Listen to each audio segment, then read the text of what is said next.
कोरोनिल पतंजलि का जो क्लेम है रामदेव जी का, उसमें तो हास्यास्पद वो हुआ ही है, लेकिन आईसीएमआर की तरफ से, एक भारत सरकार की एजेंसी की तरफ से ये होना ये बिल्कुल ठीक नहीं था। पहले ही उन्होंने बहुत सारी गलतियां कर दी है। जो काम उन्होंने कोरोना के ऊपर में 1 फरवरी 2 फरवरी से स्टेप्स लेना चाहिए था, जब पब्लिक हेल्थ इमरजेंसी इसको WHO ने डिक्लेयर किया था, तब से ना करते हुए जब भी लेट हुआ, फिर बाद में लॉकडाउन करके ऑलरेडी इकोनॉमी को उन्होंने नीचे लाया, और अब जो वो कर रहे हैं तो उसको वो अच्छे से करे। वैक्सीन इंडिया भी डेवलप करे तो बहुत अच्छी बात है, लेकिन उसके लिए कोई जल्दबाजी में आके अर्नब गोस्वामी की तरह जो है, रिपब्लिक इंडिया की तरह जो है स्टंटबाजी ना करे, तो मैं समझता हूँ कि वो ज़्यादा अच्छा होगा कि साइंटिफिक तौर पे डेवलप हो, वैक्सीन डेवलप हो तो कोई दिक्कत नहीं, लेकिन उसके लिए असाइंटिफिक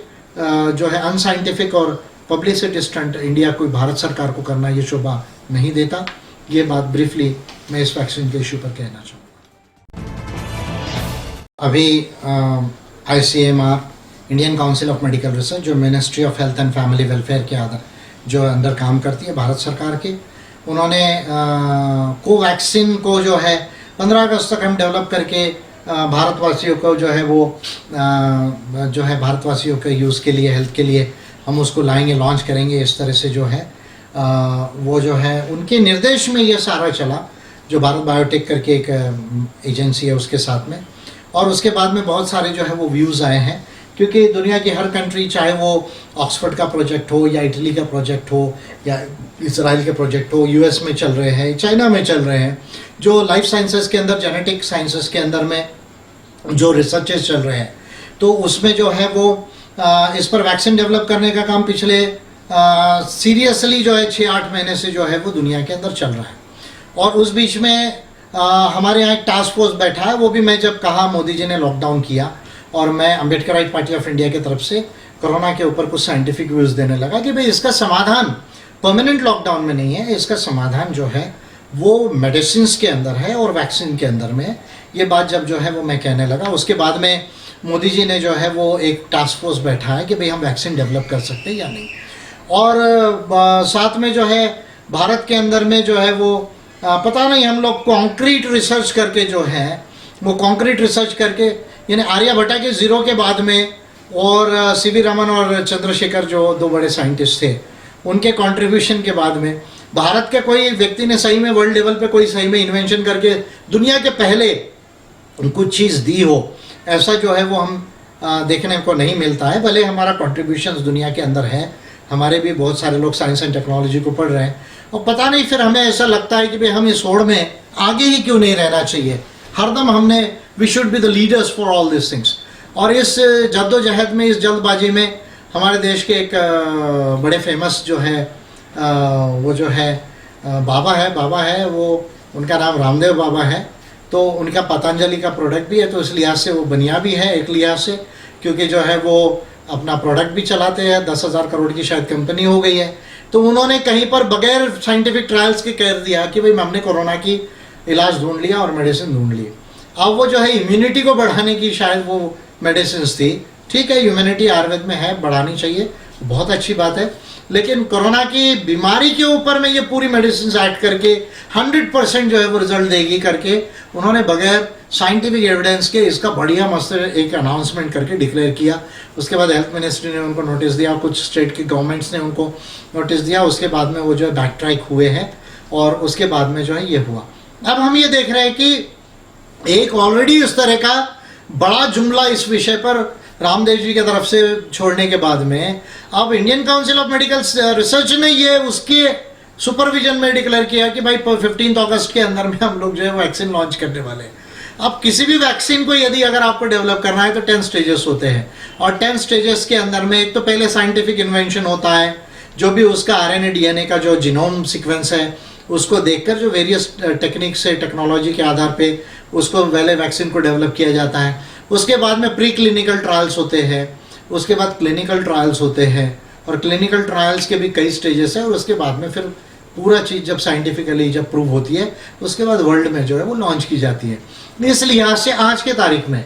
हो सकता है कल ये वैक्सीन ज़्यादा जल्दी डेवलप होने लगे, क्योंकि एक बात मैं बार बार कह रहा हूँ कि ह्यूमन जीनोम को जो हमने ह्यूमन जीनोम प्रोजेक्ट को हमने सीक्वेंस कर लिया, यानी DNA का मैपिंग हुआ है, पर वायरल जीनोम प्रोजेक्ट जो है दुनिया में नहीं हुआ है। यानी वायरसेस के जो जीनोम्स है,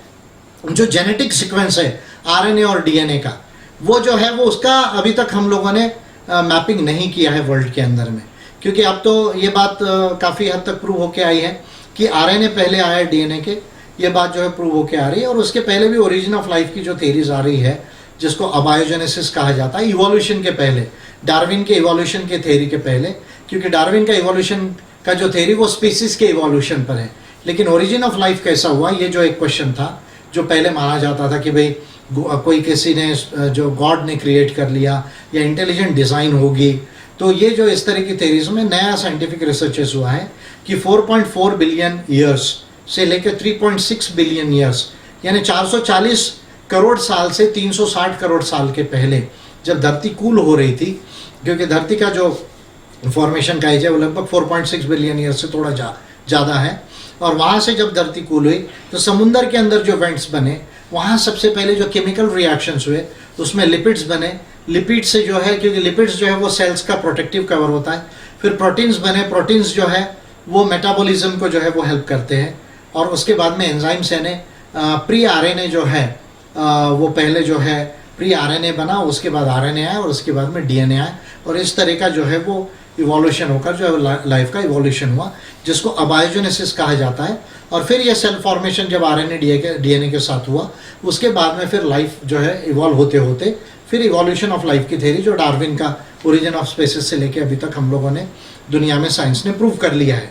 तो ये जो तमाम चीज़ें हैं, यानी आरएनए केम बिफोर डीएनए, ये थ्योरी आरएनए वर्ल्ड ने ऑलमोस्ट ऑल जो है वो एस्टैब्लिश कर दी है। और आरएनए के पहले लिपिड्स प्रोटीन से जो है ये प्रोसेस आगे बढ़ी है, जो थर्मल वेंट्स के अंदर हुए समुंदर के अंदर में, जो केमिकल्स के साथ में, तो पूरे क्योंकि पूरे यूनिवर्स में केमिकल्स है, और उसमें जो है स्पेसिफिक जो केमिकल्स का जो कॉम्बिनेशन यहाँ पर हुआ, उसके कॉम्बिनेशन से जो ये सब डेवलपमेंट हुआ, ये बातें जो है वो साइंटिफिकली प्रूव हुई है। तो आरएनए और डीएनए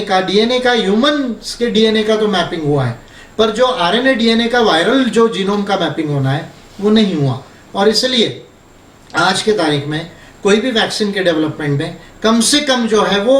18 महीने से 2 साल लगते हैं। और ये बात जो है वो पिछले 6-8 महीने से इस पर काफ़ी सीरियस रिसर्च हो रहा है, और वायरोलॉजिकल इंस्टीट्यूट्स में ऑलरेडी इस पर रिसर्चेस हो रहा था। उस बीच में हम लोगों ने कल परसों टास्क फोर्स बनाया 2-3 महीना पहले, और एकदम 2-3 महीने में हम डिक्लेयर कर देना कि भाई हम वैक्सीन डेवलप करके ला रहे हैं, मैं समझता हूँ कि ये साइंटिफिक नहीं है, ये केवल पब्लिसिटी का एक बहुत बड़ा स्टंट किया गया। लेकिन कोरोनिल पतंजलि का जो क्लेम है रामदेव जी का, उसमें तो हास्यास्पद वो हुआ ही है, लेकिन आईसीएमआर की तरफ से, एक भारत सरकार की एजेंसी की तरफ से ये होना, ये बिल्कुल ठीक नहीं था, ये बहुत ज़्यादा लॉफेबल है। और मैं समझता हूँ कि इसको भारत सरकार ने स्वयं करेक्ट करना चाहिए। Ministry of Health and Family welfare ने पहले ही उन्होंने बहुत सारी गलतियाँ कर दी है। जो काम उन्होंने कोरोना के ऊपर में 1 फरवरी 2 फरवरी से स्टेप्स लेना चाहिए था, जब पब्लिक हेल्थ इमरजेंसीज को WHO ने डिक्लेयर किया था, तब से ना करते हुए जब भी लेट हुआ, फिर बाद में लॉकडाउन करके ऑलरेडी इकोनॉमी को उन्होंने नीचे लाया,